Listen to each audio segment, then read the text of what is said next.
Can we live forever? We've been raised with the belief that death is inevitable, and so during our lives we consider the legacy of what each of us leaves behind. But what if you had unlimited time to pursue your life's work, your hobbies, and your dreams? What if you didn't have to die?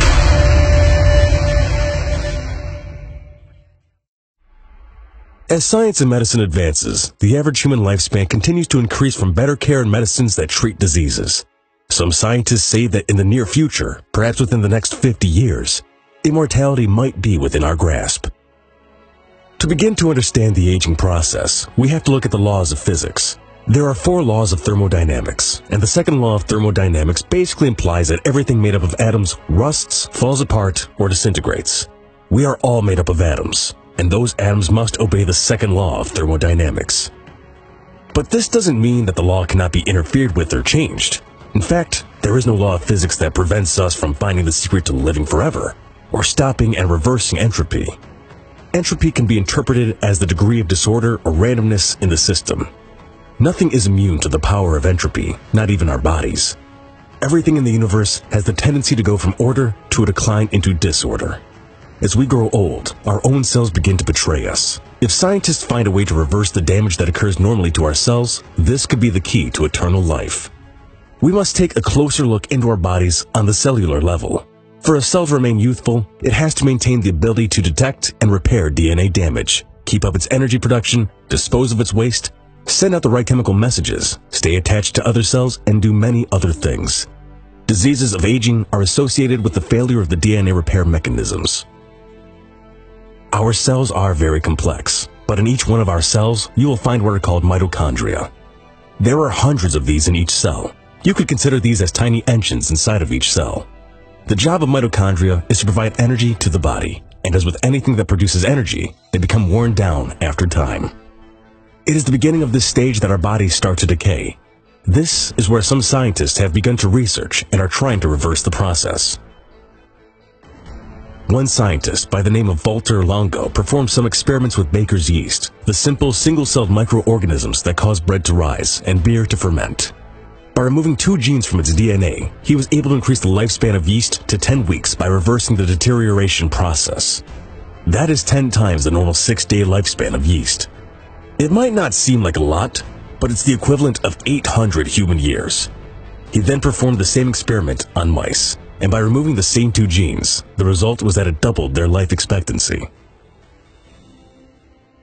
In case you didn't know, it might be worth to mention that scientists test on mice because their genetic blueprints are similar to ours, and 90% of genes associated with diseases are identical in humans and mice.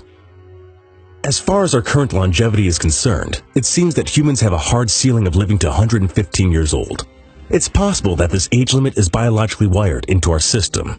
But there was one woman who lived to be 122 years old.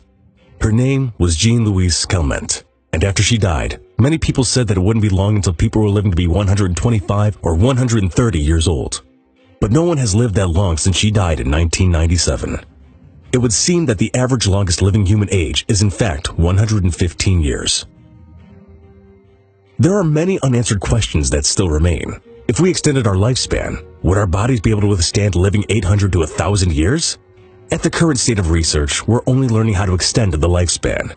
If we're going to extend our lifespan, then we would also have to figure out a way to keep our bodies eternally young. In the past decade or so, a shift has occurred in science encouraging us to view aging as a disease that can be cured. Aubrey de Grey is a biomedical gerontologist who believes in the same idea. The English research scientist believes that people who are alive today could end up living for 1,000 years. But many say that his ideas are extreme. His study is aimed at combating the harmful byproducts of metabolism. In other words, he believes that by figuring out a way for cells to completely dispose of a waste in a manner that doesn't cause cellular damage or decay is part of the key to longevity. However, because we have a poor understanding of how metabolism really works, our efforts remain crude and decay races through our bodies faster than treatments can keep up. But technology could advance quickly and put us within striking distance of extending human life. But herein lies another problem. It is the disbelief of scientists that we cannot live longer than our current lifespan of 115 years that stops the progression of such science. In fact, it would appear that the traditional emotional need to accept our own mortality has generated a pro-aging trance, which is hobbling even the best scientists from pursuing the enterprise with the focus and attention that it demands. There are still drugs being invented every day with the intention of slowing down the aging process and curing diseases. In fact, there is a recent study that has proven to be a powerful anti-aging strategy in mice. This same thing is about to be tested on humans. There are cells in our bodies that are referred to as zombie cells. There is a process in living creatures called mitosis, where once a cell copies all its DNA, it then divides into two new cells. Cells must divide for living things to grow. However, these senescent or zombie cells are old cells that will not divide, and they will not die either. This discovery all began with a research scientist by the name of Jan van der Seen.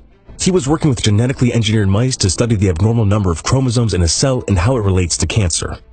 His mice were aging quickly, losing their hair, and their eyes were glazed over with cataracts far before their time. It took him years to figure out why this was happening.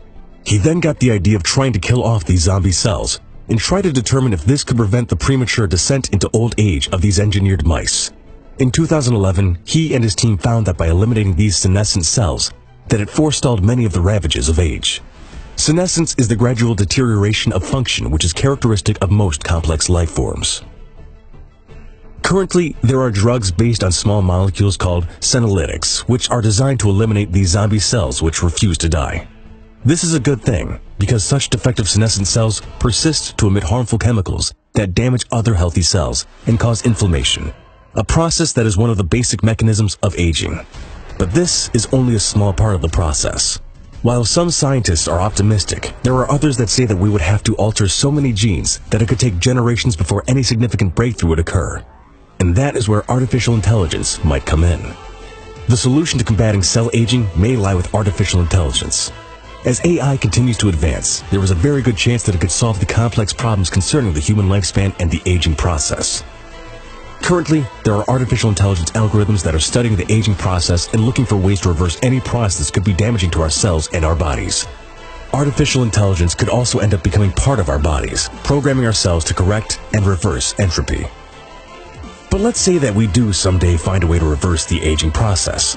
The planet will have a global population of 9.5 billion people by the year 2050. Our planet will struggle to sustain that kind of life with our diminishing resources, and people living forever would only compound these problems. And who would get the gift of eternal life? It certainly wouldn't be everyone. It would possibly be reserved for people like doctors or scientists. There are probably many people who want to live forever, but there are likely many people who are happy with the idea of finally resting in peace. It leaves us with one interesting question. Would you really want to live forever? It seems inevitable that in the future, if we survive long enough as a species, we will get to make that decision.